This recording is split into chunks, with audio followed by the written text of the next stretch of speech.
চাঞ্চল্যকর এক পোস্টে পলাশ সাহার কাহিনীর মোড় হঠাৎই ঘুরে গেল।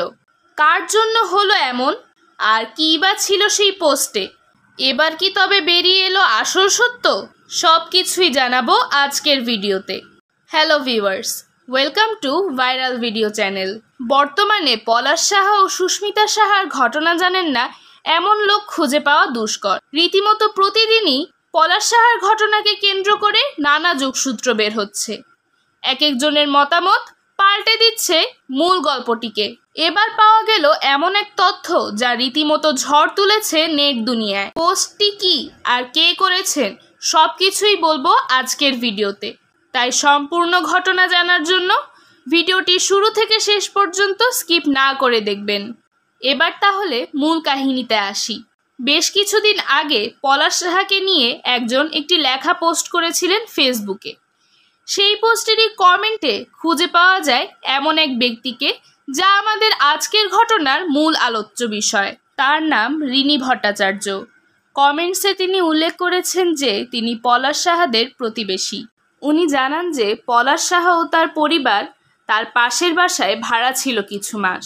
তিনি পলাশ সাহার মায়ের ব্যাপারে অনেক কিছুই বলেছেন, আবার সুস্মিতার ব্যাপারেও বেশ কিছু তথ্য তুলে ধরেছেন। তিনি জানিয়েছেন যে সুস্মিতার বয়স বেশ অল্প ছিল, তাকে কম বয়সেই বিয়ে দিয়ে দেওয়া হয়েছে।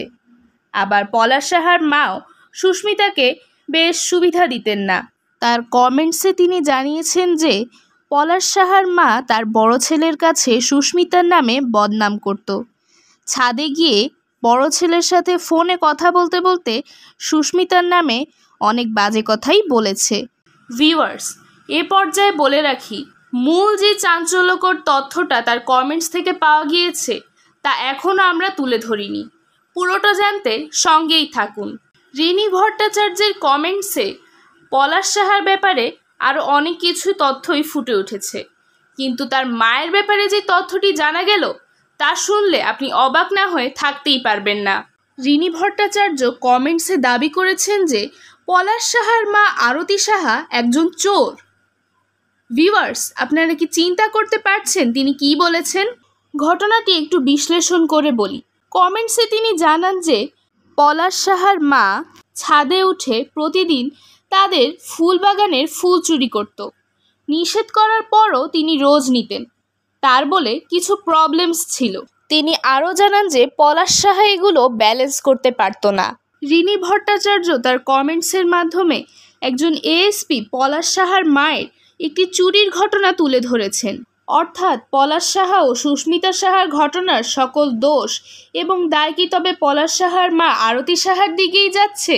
ঘটনার প্রথম দিকে সুস্মিতাকে সবাই দোষী সাব্যস্ত করলেও এখন মায়ের দিকেও নানা তথ্য উঠে আসছে। হঠাৎ এভাবে মোড় ঘুরে যাওয়া নিয়ে আপনাদের কি মতামত ভিউয়ার্স? কমেন্ট করে জানাবেন। যারা আমাদের চ্যানেলে নতুন তারা সাবস্ক্রাইব করতে একদমই ভুলবেন না। আজকের ভিডিও এ পর্যন্তই। সকলকে পরবর্তী ভিডিও দেখার জন্য আমন্ত্রণ রইল। ধন্যবাদ।